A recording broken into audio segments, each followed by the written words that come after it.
Miss হবে না আপনার পছন্দের টিভি শো। দেখুন জি5 অ্যাপে একদম ফ্রি। এই যে ডায়মন্ড রোজ ভ্যান নিয়ে কোথায় যেন যায়। দেখিনি আবার ওই তো নিউ টাউনে শপিং মলের সামনে বড়া পাও বিক্রি করছে। হ্যাঁ ঠিকই বলেছো, আমিও শুনেছি ওখানে ঘুরে ঘুরে বড়া পাও হকারি করে। হ্যাঁ, আমাদের পাড়ার মেয়ে এইভাবে রাস্তায় হকারি করছে, দেখতে ভালো লাগে বলুন তো? কেন? পেটের ভাত জোগাড় করাটা কি অন্যায়? পাড়ার কেউ তো আর পেটের ভাত জোগাড় করে দেবে না। সেই জন্য যদি আমি সৎ পথে রাস্তায় বড়া পাও বিক্রি করি, তাতে অন্যায়টা কি? আমি তো বাজে কিছু বিক্রি করছি না, আমি তো খাবার জিনিসই বিক্রি করছি। হ্যাঁ হ্যাঁ, আমি ঠেলা নিয়ে রাস্তায় বসি, তাতে ভুল কি করি? তোমরা সবাই তো আমাকে দেখেছো তাই না? আমাকে নাকি রাত্রেবেলা রাস্তায় বড়া পাও বিক্রি করতে দেখা গেছে। আমি তো সব শুনলাম। হ্যাঁ ঠিকই তো, সবাই দেখবেই তো, কারণ আমি তো কোনো বাজে নিষিদ্ধ কাজ করছি না। আমি মাথা উঁচু করে তোমাদের সবার চোখের সামনে দিয়ে কাজে বেরোই, তাই তোমরা দেখতে পাও। আমি আমার পরিবারের মুখে দুবেলা দুমুঠো ভাত তুলে দেওয়ার জন্য খেটে রোজগার করি। দেখেছেন মেয়ে চোপা, দেখেছেন? কেন কেন জেঠিমা, আমি কি ভুল কিছু বললাম? তোমরা তোমাদের পরিবারের জন্য কাজ করো না? তোমরা তোমাদের পরিবারের মুখে দুবেলা দুটো ভাত তুলে দেওয়ার জন্য কি রোজগার করো না? করো তো, আমিও তো সেটাই করছি। তোর দাদা একজন বোমা পাচারকারী। আমার দাদা অন্যায় করেছি কি করেনি সেটা কিন্তু এখনো অব্দি প্রমাণ হয়নি।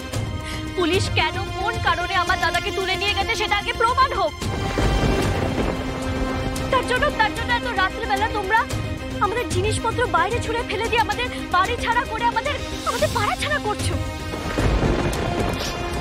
এটাকেই কি বুঝি মানবিকতা বলে? এভাবে আমাদের জিনিসপত্র বাড়ির বাইরে ছুঁড়ে ফেলে দিয়ে আমাদের ভাড়া উঠিয়ে কি হবে বলো তো? এটা কিন্তু তোমরাও খুব ভালো করে জানো যে তোমাদের ছেলেও এখন থানায় আছে, আর ওকে লকআপ থেকে একমাত্র আমি ছাড়াতে পারবো, কারণ তোমাদের বয়স হয়েছে, তোমরা এত দৌড়ঝাঁপ করতে পারবে না।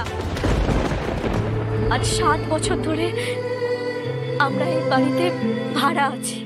হ্যাঁ, কখনো হয়তো একটু দেরি হয়েছে ভাড়া দিতে, তবে দিইনি এমন কিন্তু কোনোদিন আসেনি।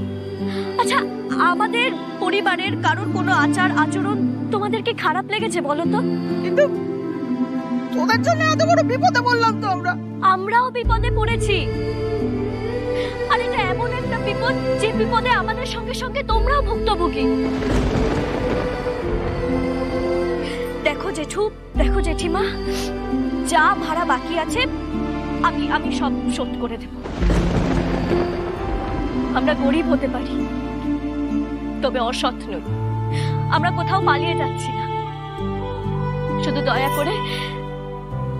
করে আমাদের জিনিসপত্রগুলো এইভাবে বাইরে ছুঁড়ে ফেলে দিয়ে আমাদের বাড়ির থেকে তাড়িয়ে দিয়ে পাড়ার সবার সামনে আমাদের ছোট করো না।